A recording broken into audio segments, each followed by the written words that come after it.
Hello बच्चों, मैं आपकी हिंदी टीचर सावित्री श्रीवास्तव। आज मैं आपको हिंदी लिटरेचर के चैप्टर 9 कबीर की साखियाँ पाठ का अगला भाग समझाने जा रही हूँ। बच्चों, पिछले वीडियो में मैंने आपको इस पाठ की 3 साखियों का अर्थ समझाया था और लाइव क्लास में भी उसको डिस्कस किया था।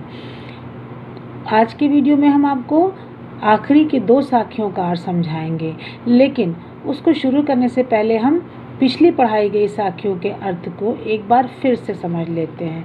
देखिए, पहली साखी में कबीरदास जी ने ज्ञान को महत्व देने की बात कही थी। उनके अनुसार हमको ज्ञानी व्यक्ति के ज्ञान को ग्रहण करना चाहिए, उसके जाति और धर्म पर ध्यान नहीं देना चाहिए। जिस प्रकार से युद्ध में तलवार का महत्व होता है, म्यान का कोई मोल नहीं होता है। दूसरी साखी में कबीरदास जी ने बताया था कि हमें किसी के भी गलत व्यवहार का, बुरे व्यवहार का या उसके द्वारा कहे गए अपशब्द का जवाब नहीं देना चाहिए। हमेशा हमें इन सब चीज़ों की उपेक्षा करनी चाहिए। हमें किसी के गलत व्यवहार का जवाब गलत व्यवहार के रूप में नहीं देना चाहिए। तीसरी साखी में उन्होंने समझाया था कि ईश्वर की भक्ति मन से होनी चाहिए। ईश्वर को सच्चे हृदय से याद करना चाहिए, दिखावा नहीं करना चाहिए। तो अब आज के वीडियो में हम आपको बाकी 2 साखियों का अर्थ समझाने जा रहे हैं। पहली साखी है, कबीर घास न नींदिए, जो पायूं तली होए, उड़ी पड़े जब आँख में खरी दुहेली होए। देखिए, कबीर घास न नींदिए, जो पाऊं तली होए। घास, कबीरदास जी कहते हैं कि मनुष्य को घास को कभी पैरों तले कुचलना नहीं चाहिए, क्योंकि अगर यही घास का तिनका, देखिए, उड़ी पड़े जब आँख में खरी दुहेली होए। कबीरदास जी कहते हैं कि यही घास का तिनका जब हवा में उड़कर यदि आँख में पड़ जाता है तो बहुत अधिक कष्ट होता है। तो जानते हैं बच्चों, इस साखी के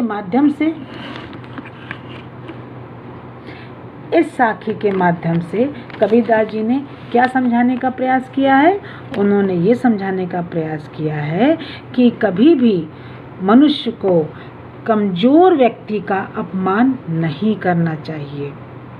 कभी मनुष्य को समाधान करते हुए कहते हैं कि हमें कभी भी निकृष्ट व्यक्ति या कमज़ोर व्यक्ति का अपमान नहीं करना चाहिए। कोई नहीं जानता है कि वो मनुष्य हमारे कब किस मुसीबत में हमारे साथ खड़ा हो जाए, या दूसरी तरफ उसकी जो हाय होती है वो भी बहुत कष्टकारी होती है। अर्थात इस दोहे के माध्यम से कबीरदास जी ने दीनहीन का अपमान नहीं करने की सीख दी है। देखिए, अंतिम साखी है, जग में बैरी कोई नहीं, जो मन शीतल होए, या आपा को डारी दे, दया करे सब कोय।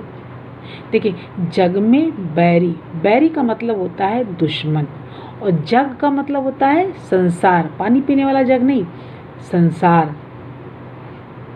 जो मन शीतल हो, मन मतलब हृदय, और शीतल का मतलब शांत, उसमें कोई गुस्सा नहीं, कोई क्रोध नहीं, कोई अहंकार नहीं। देखिए, या आपा को डारी, आपा का मतलब होता है अहंकार, और कोई का मतलब होता है कोई। बच्चों, इसलिए मैंने इन शब्दों का अर्थ भी मैंने साथ में लिख दिया, जिससे कि आपको समझने में और अधिक आसानी हो। तो कबीरदास जी कहते हैं कि जग में हमारा कोई भी दुश्मन नहीं होगा। कब नहीं होगा?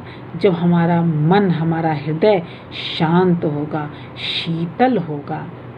या आपा को डारे दे, जब हम अपने मन के अहंकार को त्याग देंगे, हम घमंड को त्याग देते हैं, तब हमारा मन कैसा हो जाता है? शांत हो जाता है, निर्मल हो जाता है। और ऐसी स्थिति में हम सदैव दया करने के भी तैयार रहते हैं। और जब हमारा ऐसा व्यवहार होता है तो हर कोई हमसे स्नेह करता है, हर व्यक्ति हमसे प्रेम करता है, सभी हमको चाहने लगते हैं।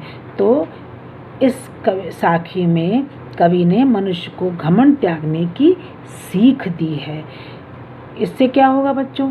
इससे लोगों के बीच में शत्रुता, वैमनस्यता जो आदि भावनाएं हैं वो समाप्त हो जाएंगी और विश्व बंधुत्व और भाईचारा की भावना फैलेगी पूरे विश्व में। तो देखा बच्चों आपने कि कबीरदास जी की साखियों में आपको कितने महत्वपूर्ण ज्ञान प्राप्त हुए।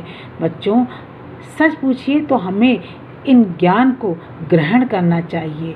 हमें इन सब बातों को अगर हम फॉलो कर लेते हैं, अपने जीवन में इनको उतार लेते हैं, तो हम सभी बहुत अच्छे इंसान बन सकते हैं। और यदि ये भावना हर व्यक्ति में आ जाए तो हमारा ये संपूर्ण विश्व के अंदर भाईचारा और सौहार्द पैदा होगा, वैमनस्यता दूर हो जाएगी, दुश्मनी दूर हो जाएगी।